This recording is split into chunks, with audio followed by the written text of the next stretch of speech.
in all honesty, I have no idea what I'm reaching for. I gravitated towards this space, towards U Chicago, because I just knew that what I'm reaching for is something higher, something greater. And I feel like at the end of the day, like my biggest dream is to belong in a space where I actually belong, where it's not a space that I feel that I'm infiltrating, where I don't have to walk a mile to be seen as equal. And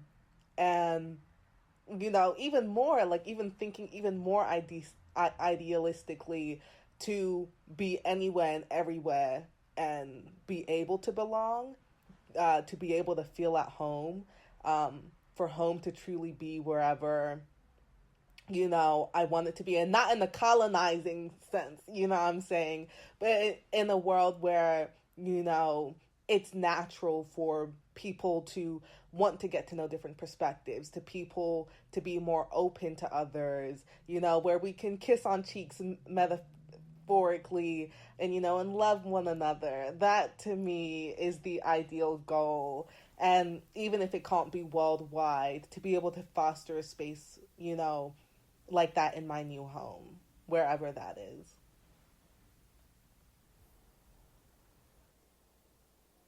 I really like what you said, Dinah, about existing in a space where you feel welcome, because I think that's something that I strive for too. When you asked the question, Daisy, I immediately thought of community and being authentically myself, because I think growing up, that's one thing I struggled with a lot, like being authentically me and trying to fit into this box that I just didn't fit into. And it wasn't until I came to college that I started accepting myself and like loving myself a lot more, because I was in a space where I could do that, and in a space where I saw others emulating the things that I saw in myself but didn't express to the world as much. So I really want to cultivate and be in a physical space where people are accepted for who they are, where I feel nurtured and loved, where I can express myself both creatively and just as a person who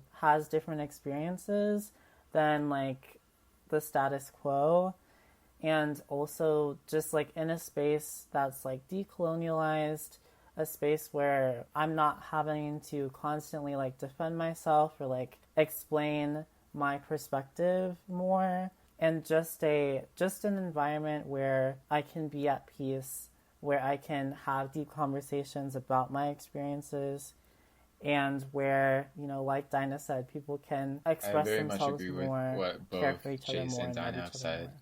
I don't know exactly either what I want my future home to be like, or how it's different from the home I came from, but I know I don't want it to be static. And as we grow up and we move past college, people ask all the time, where do you want to go? And I've been trying to think of the perfect place for my home. And I'm like, maybe it's still in Chicago, maybe it's San Francisco, or maybe it's out of the country. But recently I've kind of figured out that maybe my perfect place for a home is within myself. Now, what does that mean exactly? I wish I could tell you, but I'm still trying to figure it out. But I think we're on the right track. And I think that way, with my home being something internal, I can take it with me wherever I go. And I can feel like I belong wherever I go and be accepted and be who I want to be. Yeah.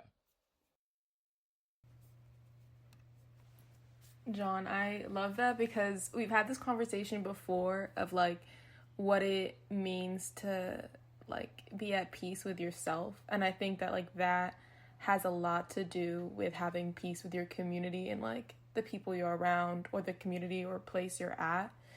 And it doesn't have to be, I think sometimes when I first thought of it, like when I was in high school, I was like, okay, how am I supposed to be at peace? And I thought I like made it synonymous with like happy all the time, when in reality having happiness is obviously fleeting, but really having peace with myself was, I know that I'm here, I'm present, and whatever I'm doing is what I'm doing. Like, not even what I'm doing is gonna lead me somewhere, is productive, because that doesn't even need to be the case. I just am doing it, and I think that when I think of home in the future sense, the first thing that I thought about in community, the first thing that I thought about was like how I wanted that to look like or be achieved.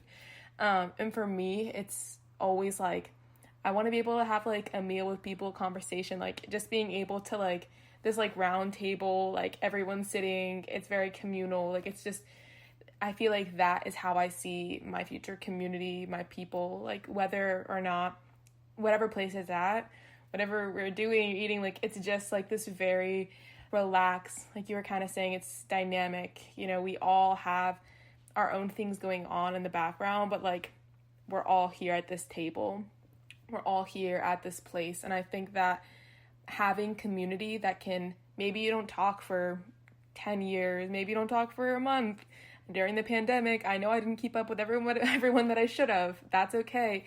But I know when we all get at that table, we can talk and it can be a conversation. It can be fluid and it doesn't have to be like I have to explain myself in every single detail. Like Chase was saying, it really is like we're here, we're present. And then, you know, food is always clutch to have as well. So like having food at the table, if we're so like blessed and lucky, then like that, I think for me is like this ideal community I want to have wherever that is, whether it be Chicago, hopefully not back in Florida, y'all. Like, please keep me in the thoughts. Please not back in Florida, but somewhere would be nice.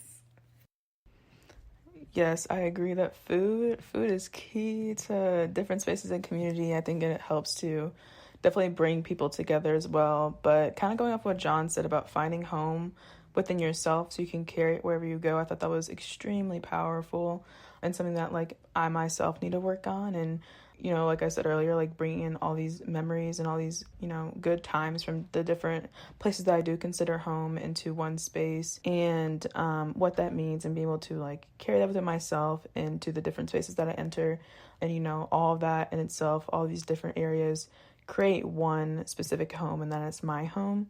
And I think that, you know, when I look to like the community that I want to create, or the home that I want to build in the future, it's, you know, like what you guys said, like very welcoming and also like very empathetic and understanding. I think that's like one thing that I can associate with the different places I do consider home, is that like there is this understanding, this empathy that everyone has for one another, and just like, you know, love that is shared between another. I think that's like very powerful in itself.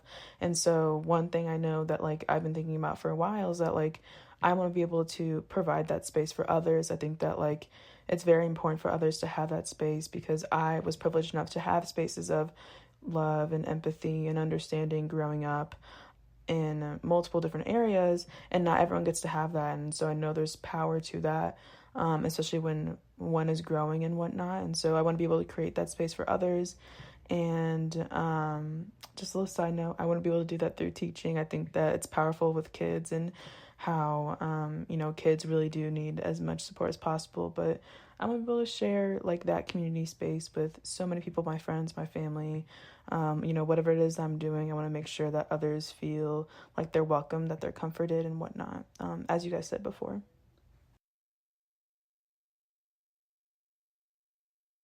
I just wanted to add one thing based off of what Hope was saying about building and nurturing an environment. Like, I really want to live in a city or like an urban space, but also a space where mutual aid is more actively done. I think all of the experiences that have occurred in the last, like 9-10 months now, has really shown us that community care is really important. And when, you know, our government, when the people we elect fail to help the people that they're supposed to be serving, we saw different communities step up to do that. And I really want to live in a space and like cultivate a space where that is valued and continued, because there are too many places where people aren't able to have a physical space of their own, where they're not able to secure food for themselves on a regular basis. And that's where mutual aid is a really, really, really big part of survival, and like making sure that a community is nurtured. So yeah, I really want to cultivate and live in a space where mutual aid's continued, just because it's such an important thing. Kind of sort of activated. Where do we go from here?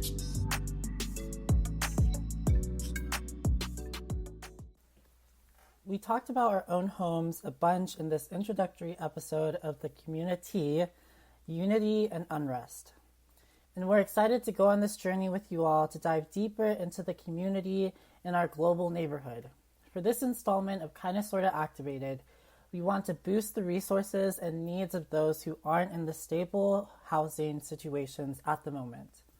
With eviction moratoriums looming in these cold winter months, you might never know if someone is dealing with homelessness, even within your own circle. Homeless Shelter Directory is an amazing organization that works daily to organize resource lists and keep track of homeless shelters nationwide. If you're looking for a shelter in your area to donate to or volunteer in, this is a great place to start. Even if you're looking for soup kitchens, rent assistance programs, or affordable housing links. And according to the site, as of December 28th, 2020, Chicago homeless shelters are the top search item, in case you needed a reminder of how close and dire the need is right around the corner. All right. Thank you so much, KSFam, for listening to Season 2 titled The CommuniTEA, Unity and Unrest, Episode 1. We're so glad to be back with you again, and we really hope this episode caused you to think critically about what home means to you and what sort of emotions are associated and how it looks different from the current space you occupy. Don't be scared to let us know on our social medias. I will be interacting with you on there. You can comment, DM, whatever. We're all one big fam here. And yes, wherever you are, whatever your identity, if you have a home, if you don't have a home, if you are still building it, just know that you are on the right track and claim it. And we will see you very soon.